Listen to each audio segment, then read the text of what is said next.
नमस्कार। मैं doctor D Gupta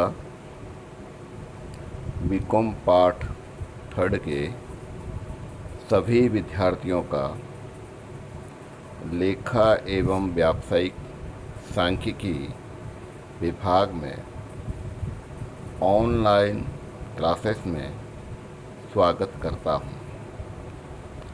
आज हम और आप दोनों आपके पेपर सेकंड एडवांस अकाउंट्स के टॉपिक वैल्यूएशन ऑफ गुडविल के बारे में विस्तार से चर्चा करेंगे।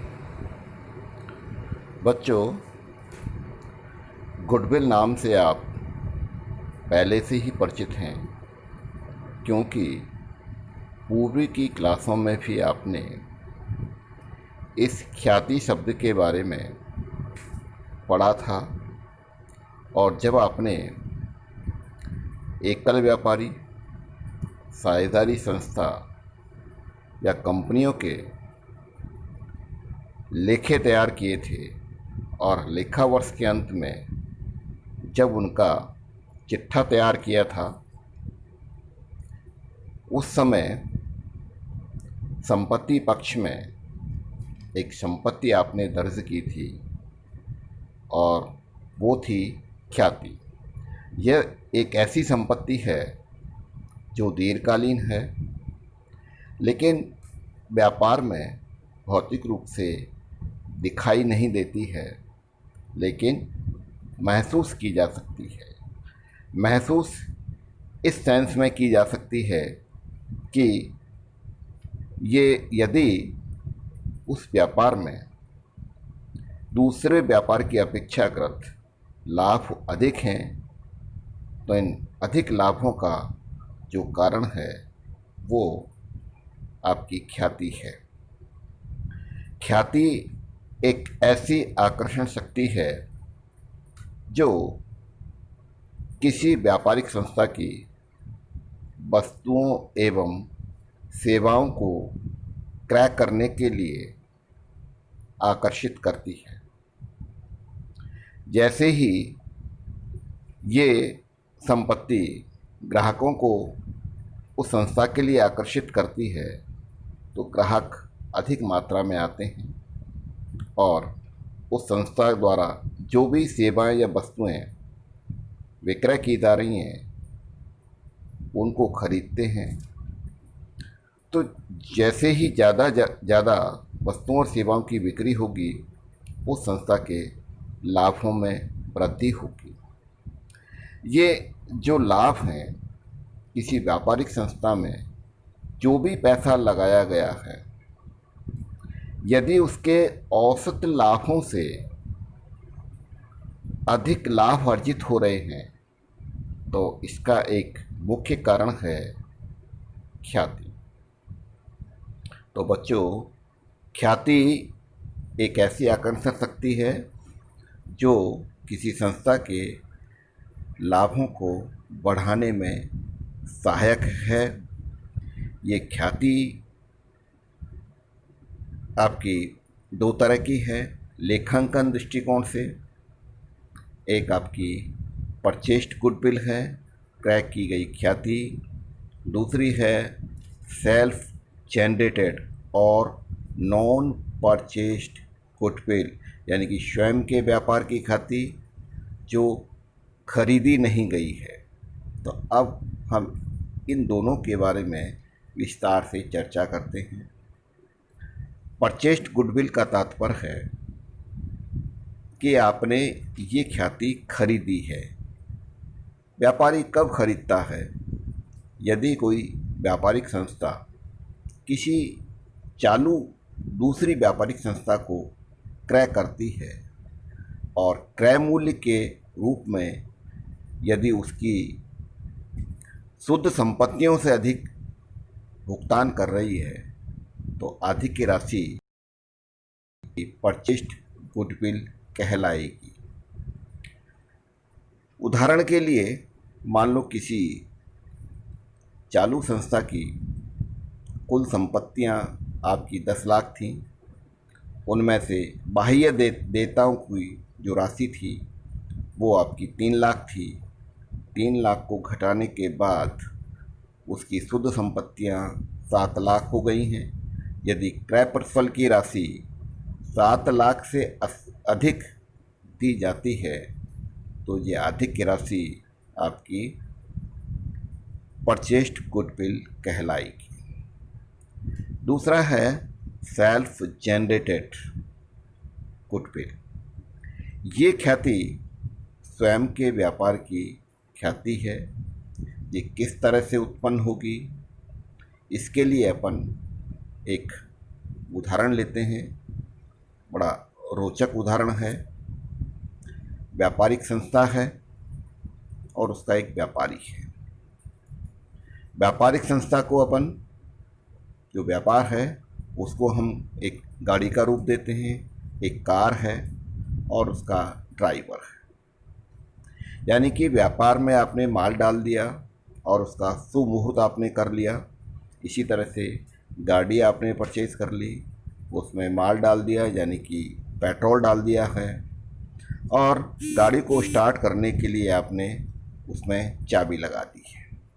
तो देखें, गाड़ी आपकी न्यूट्रल में स्टार्ट हुई, बिजनेस भी आपका न्यूट्रल में स्टार्ट हुआ, कोई क्रय विक्रय नहीं हुआ, कोई लाभ की राशि नहीं हुई, ना ही आपकी गाड़ी 1 इंच आगे भी बढ़ी है। तो अपने व्यापार को या गाड़ी को आगे बढ़ाने के लिए उस व्यापारी को या ड्राइवर को कुछ प्रयास करने पड़ेंगे। प्रयास क्या किए कि आपके व्यापारी ने कुछ एफर्ट किए और ड्राइवर ने क्या किया, आपका न्यूट्रल से फर्स्ट गियर में आपकी गाड़ी चलाई। तो फर्स्ट गियर में या पहले प्रयास में व्यापारी ने, आप देखें कि मेहनत ज़्यादा करनी पड़ती है और प्रॉफिट कम होता है। इसी तरह से आप देखें, गाड़ी जब आपकी पहले गियर में चलेगी तो धीरे धीरे चलेगी लेकिन फ्यूल का कंजम्पशन ज़्यादा होगा। लेकिन उसके बाद आपका ड्राइवर प्रयास करता है, सेकंड गियर लगाता है, थर्ड गियर लगाता है और लास्ट में वो फोर्थ गियर यानी कि टॉप गियर पर पहुंच जाता है। इसी तरह से व्यापारी ने धीरे धीरे सने सने आपके प्रयास किए, दूसरा प्रयास किया, तीसरा प्रयास किया, चौथा प्रयास किया और अपने व्यापार को वो बुलंदी पर ले गया। बुलंदी पर ले जाने का मतलब ये हो गया कि उस व्यापारी के खर्चे कम हो रहे हैं लेकिन लाभ उसके बहुत ज़्यादा बढ़ गए और व्यापारी अपने गंतव्य स्थान पर जाने की जो उसका लक्ष्य था उसको उसने प्राप्त किया। इसी तरह उसने जब टॉप गियर में गाड़ी चलाई तो फ्यूल कंजम्पशन कम हुआ और कुछ मतलब आपको जो लक्ष्य पर वो निर्धारित समय में पहुंच गया। इसी तरह से अब ऐसी स्थिति में जो उसने प्रयास किए, जो उसने मेहनत की है उस व्यापारी ने, तो वो मेहनत जो की है, वो जो मेहनत का प्रतिफल उसको मिला है, उस व्यापारी को जो लाभों में भविष्य में जो मिल रहे हैं लाभ, वो लाभ जो हैं और उनके कारण अगर वो इस तरह के बिजनेस को दूसरा व्यापारी खरीदना चाहे तो पहला व्यापारी जिसने मेहनत की है वो अपने शुद्ध संपत्तियों के मूल पर उस व्यापार को नहीं बेचेगा, बल्कि जो उसने मेहनत की है और मेहनत के फलस्वरूप जो उस व्यापार को वो बुलंदी पर ले गया था उसका पैसा भी वो मांगेगा, क्योंकि दूसरे व्यापारी ने वो मेहनत नहीं की है, उसको जमा जमाया व्यापार मिल जाएगा। तो ये आपकी सेल्फ जनरेटेड गुडविल है। गुडविल को अपन बैलेंस शीट में शो करते हैं, संपत्ति है, दीर्घकालीन संपत्ति है, दिखाई नहीं देती है फिजिकली लेकिन लाभों को बढ़ाने में सहायक है।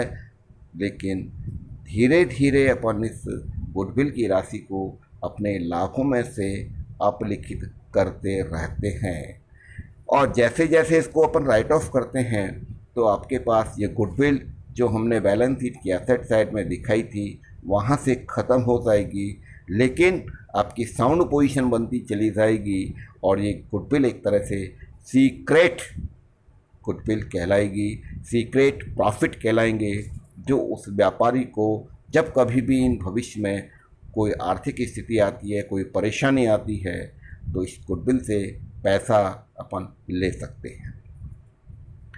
अपन देखते हैं कि गुडविल के बारे में आपके अकाउंटिंग प्रिंसिपल्स आपको क्या कहते हैं, क्या करना चाहिए इनके बारे में, तो वो हम इसी में ही चर्चा में ही बता चुके कि यदि ये गुडविल की राशि आपकी पुस्तकों में शो कर रही है तो धीरे धीरे करके अपन को इसको राइट ऑफ करना है। बैलेंस शीट में गुडविल को दिखाना उस संस्था की अच्छी स्थिति का घोतक नहीं है, क्योंकि अपन इस गुडविल को उस दशा में दिखा रहे हैं जबकि आपके पास, उस संस्था के पास पर्याप्त संपत्तियां नहीं हैं दायित्वों का प्रतिनिधित्व करने के लिए, क्योंकि बैलेंस शीट का टोटल आपका बराबर होता है, लायबिलिटीज़ आपकी हैं पूरी लेकिन एसेट्स आपकी कम पड़ रही हैं, तो ऐसी स्थिति में आपने गुडविल आपने शो की है।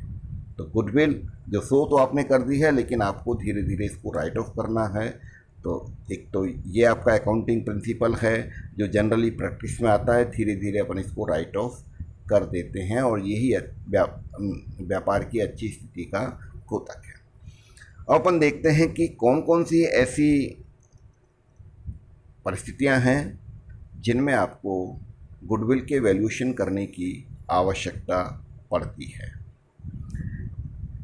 एकाकी व्यापारी यदि आपका है, उसके अपन लेखे रख रहे हैं, तो सिंगल ट्रेडर है, यदि सिंगल ट्रेडर अपने व्यापार को बेचना चाहता है तो ऐसी स्थिति में भी आपको गुडविल के वैल्यूएशन की आवश्यकता पड़ेगी।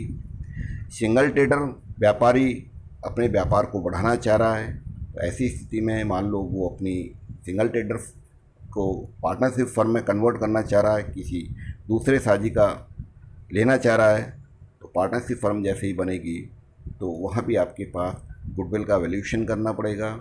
यदि ये सिंगल ट्रेडर फर्म कंपनी में कन्वर्ट होना चाह रही है तब भी आपके पास गुडविल के वैल्यूएशन की आपको आवश्यकता पड़ेगी। और सरकार किसी भी अधिनियम के तहत मान लो इस व्यापार को अधिकृत करती है तो क्षतिपूर्ति की राशि की गणना के लिए भी आपको गुडविल का वैल्यूएशन करना पड़ेगा।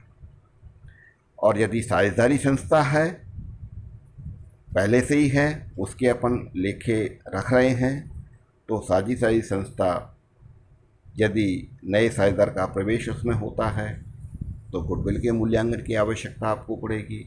मान लो पुराना साझी किसी कारण से फर्म को छोड़कर चला जाता है तब भी आपके पास गुडविल के वैल्यूएशन की आवश्यकता पड़ेगी, या किसी कारण से मर जाता है तो भी आपके पास उसके उत्तराधिकारी को भुगतान करने के लिए गुडविल के वैल्यूएशन की आवश्यकता पड़ेगी। साझेदारी फर्म को बेचा जाता है तो भी गुडविल के वैल्यूएशन की आवश्यकता पड़ेगी। और साझेदारी फर्म में साझेदारों के मध्य में जो प्रॉफिट शेयरिंग रेशियो है, साझेदारी संलेख के अंतर्गत यदि उसमें परिवर्तन किया जाता है तो भी आपको गुडविल के वैल्यूएशन की आवश्यकता पड़ेगी। और यदि साझेदारी फर्म को कंपनी में कन्वर्ट किया जाता है तब भी आपको गुडविल के वैल्यूएशन की आवश्यकता पड़ेगी। कंपनी की स्थिति में देखते हैं अपन, यदि कंपनी दूसरी कंपनी अपनी कंपनी को बेचना चाह रही है तो भी उसको गुडविल के वैल्यूएशन की आवश्यकता पड़ेगी। क्यों पड़ेगी? क्योंकि कंपनियों के जो मालिक होते हैं अंशधारी होते हैं और अंशों का मूल्य निकालने के लिए आपको एक संपत्ति के रूप में आपको गुडविल के वैल्यूएशन की आपको आवश्यकता पड़ेगी।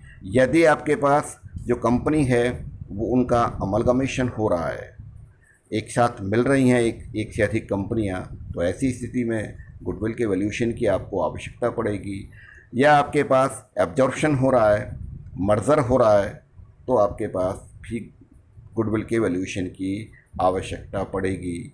अंशों के क्रय विक्रय के लिए भी आपको गुडविल के वैल्यूएशन की आवश्यकता पड़ेगी।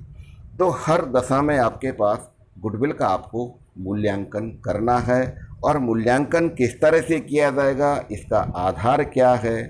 तो बेसिक चीज़ ये है कि गुडविल तभी उत्पन्न होगी जबकि उस संस्था में प्रॉफिट होंगे। तो मेन इसका जो बेसिक जो आधार है, बेसिक है, वो है प्रॉफिट।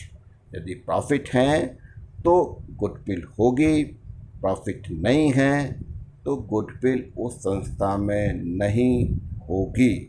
तो आगे अपन ये प्रॉफिट कैसे कैलकुलेट करें, इसके लिए अपन अगला जो क्लास है उसमें चर्चा करेंगे।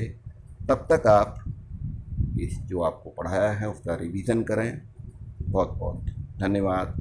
Thank you.